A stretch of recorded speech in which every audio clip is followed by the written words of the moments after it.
आपका स्वागत है मेरे चैनल मोटिवेशन फैक्ट में।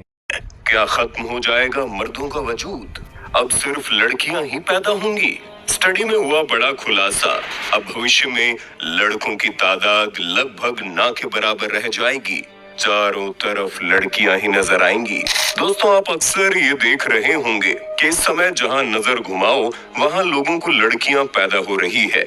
बहुत कम ही लड़के जन्म लेने की खबर आपको आती होगी। आपने कभी इस बात पर गौर नहीं किया होगा, लेकिन आने वाले समय में यही चीज एक बहुत बड़ी समस्या बनकर सामने खड़ी हो जाएगी, जहां मर्दों का वजूद लगभग खत्म हो जाएगा। पर आखिर ऐसा क्यों होगा?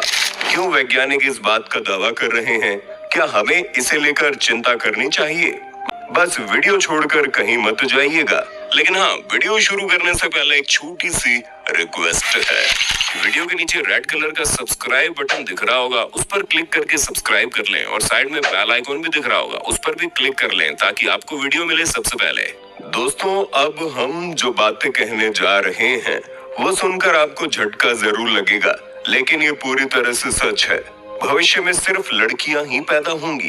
ये कोई मजाक नहीं, बल्कि प्रॉपर साइंटिफिक रिसर्च सामने आने पर ही हम कह रहे हैं, जिसमें क्रोमोसोम्स के बारे में हम सभी ने पढ़ा है।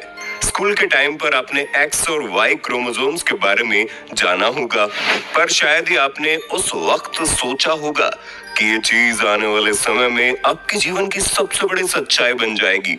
सबसे पहले तो हम ये जान लेते हैं कि क्रोमोसोम्स होते क्या हैं, क्योंकि आप लोगों ने डीएनए के बारे में तो सुना होगा। जो डीएनए होता है उसमें जीन्स होते हैं, यानी कि जेनेटिक्स। अब दोस्तों, जो सेल होता है उसके अंदर न्यूक्लियस होता है और इस न्यूक्लियस के अंदर क्रोमोसोम्स पाए जाते हैं। और इन्हीं क्रोमोसोम्स को अगर धागे की तरह हम थोड़ा और खींच देंगे तो वो डीएनए बन जाएंगे, और अगर हम डीएनए को थोड़ा और खींच देंगे तो वो जीन्स बन जाएगा। यानी कि तीनों एक ही चीज है।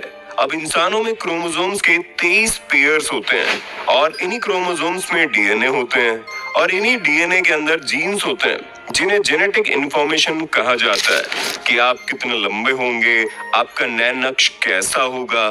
क्योंकि दोस्तों, हमारे शरीर की जो बनावट है, हमारा जो व्यवहार है, ये सब कुछ हमारे माता पिता से मिलता है, क्योंकि उनके डीएनए हमारे अंदर पाए गए हैं और उन्हीं के जरिए हमारे पूर्वजों के डीएनए भी हमारे अंदर आए हैं। क्योंकि आपने देखा होगा, अगर कोई डायबिटिक है या फिर कोई और जेनेटिक बीमारी है तो इसकी सबसे बड़ी संभावना है कि वो बीमारी उसके डीएनए के जरिए उसके आने वाली जनरेशन में भी फैल जाए, और ये भी हो सकता है कि उसे ये बीमारी उसके पूर्वजों से मिली हो। तभी तो आप देखेंगे, परिवार में अगर किसी एक को शुगर होता है तो उसके बच्चों को भी शुगर हो जाता है, बच्चों के बच्चों को भी शुगर हो जाता है, क्योंकि ये बीमारी डीएनए के जरिए आती है। ऐसा ही बॉडी के रंग रूप में होता है। अगर किसी के पेरेंट्स का डार्क रंग है तो हो सकता है बच्चों का रंग भी डार्क हो, क्योंकि वो डीएनए के जरिए बच्चों तक आएगा। लेकिन हाँ, जो बॉडी की चीजें हैं वो डीएनए के जरिए नेक्स्ट जनरेशन तक पहुंच जाती है, लेकिन जो दिमाग में, वो जरूरी नहीं कि नेक्स्ट जनरेशन तक जाए, क्योंकि अगर डॉक्टर का बेटा मेहनत करेगा तभी डॉक्टर बनेगा। ये नहीं कि बचपन से डॉक्टर बनने के गुण उसके अंदर पैदा हो जाएंगे। बात करते हैं असल मुद्दे की। क्यों ये कहा जा रहा है कि आने वाले समय में लड़कों का वजूद खत्म हो जाएगा? क्योंकि हाल ही में आई स्टडी में पता चला है कि जो वाई क्रोमोसोम्स है वो श्रिंक हो रहे हैं। दोस्तों, क्रोमोसोम्स मेल सेक्स को डिटरमाइन करने के काम आते हैं। अब हर व्यक्ति में 46 क्रोमोसोम्स होते हैं, जो कि 2 के पेयर में बटे होते हैं, यानी कि 23 क्रोमोसोम्स के जोड़े होते हैं। अब इसमें से जो 44 क्रोमोसोम्स होते हैं वो तो सेम होते हैं, लेकिन क्रोमोसोम्स का जो आखिरी जोड़ा होता है वो सेक्स क्रोमोसोम कहलाता है। अब ये जोड़े 2 ही तरीके से हो सकते हैं, या तो XX या XY, जिसमें Y इंपॉर्टेंट है, क्योंकि इसी से डिटरमाइन होता है कि लड़का होगा या लड़की। अब जैसे कि फीमेल में जो आखिरी पेयर का क्रोमोसोम्स होता है वो XX होता है और मेल में ये XY होता है। जहां एक X तो दोनों में सेम होते हैं, लेकिन जो आखिरी क्रोमोसोम होता है वो डिसाइड करता है, यानी कि अगर किसी में Y क्रोमोसोम्स है तो वो मेल है, अगर इसकी जगह X क्रोमोसोम है तो वो फीमेल है। अब जैसे कि मान लीजिए रिप्रोडक्शन होता है और फर्टिलाइजेशन प्रोसेस के दौरान फीमेल का X क्रोमोसोम मेल के X क्रोमोसोम से फर्टिलाइज होगा तो गर्भ में लड़की धारण होगी और 9 महीने बाद एक बेटी का जन्म होगा। वहीं अगर फीमेल का एक्स क्रोमोसोम मेल के वाई क्रोमोसोम से फर्टिलाइज करेगा तो एक्स वाई पेयर बन जाएगा और गर्भ में लड़का धारण होगा। दोस्तों, ये क्रोमोसोम सेक्स डिटर्मिनेशन क्रोमोसोम होते हैं जो मेल्स के अंदर ही पाए जाते हैं। एक और इंटरेस्टिंग बात आपको बता दें, ये जो एक्स वाला क्रोमोसोम होता है वो बड़ा होता है और जो वाई वाला होता है वो साइज में छोटा होता है। अब आप सारा बैकग्राउंड समझ गए हैं तो आपको समझ में आ जाएगा क्या हो रहा है। जहां 2 साल का रिसर्च पेपर पब्लिश हुआ है जिसमें वैज्ञानिकों ने बताया कि जो वाई क्रोमोसोम्स हैं जो कि मेल डेवलपमेंट के लिए बहुत इंपॉर्टेंट होते हैं, ये और छोटा होता जा रहा है। ये लगातार श्रिंक होता जा रहा है और अगर ऐसा ही चलता रहा तो ये गायब ही हो जाएगा, यानी कि लड़के पैदा ही नहीं होंगे। अब दोस्तों, जब से थ्योरी सामने आई है तब से तबाही मची हुई है कि ये भगवान ऐसा भी हो सकता है। ऐसे में दोस्तों, अगर ये होने लगा तो इंसानी भविष्य खतरे में पड़ जाएगा, क्योंकि अगर सिर्फ औरतें पैदा होंगी तो रिप्रोडक्शन तो हो ही नहीं सकेगा, यानी कि सब खत्म।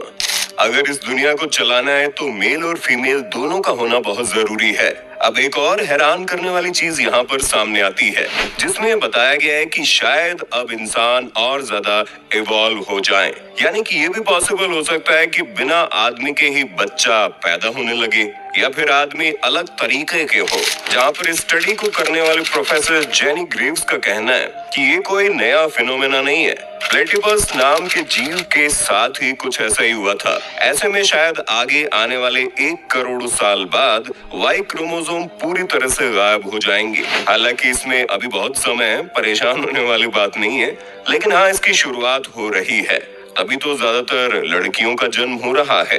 हालांकि आने वाले समय के साथ इवोल्यूशन भी होगा और नया दौर भी आएगा जिसमें सेक्स डिटर्मिनेशन अलग होगा, जो कि हमें स्पिनी रैट्स में ऑलरेडी देखने को मिल रहा है, जहां मल्टीपल सेक्स डिटरमाइनिंग सिस्टम होंगे। और ये भी हो सकता है कि सेक्स जीन की वजह से स्पीशीज का जन्म ही ना हो और शायद इंसान वैसा होगा ही नहीं जो आज हम देख रहे हैं। भविष्य में इंसानों का अस्तित्व पूरी तरह से बदल जाएगा और ये चीज ह्यूमन रिप्रोडक्शन को पूरी तरह से चेंज कर सकती है। दोस्तों, इसे ही इवोल्यूशन कहते हैं, जहाँ चीज इस तरीके से बदलती है कि आपको विश्वास ही नहीं हो पाता।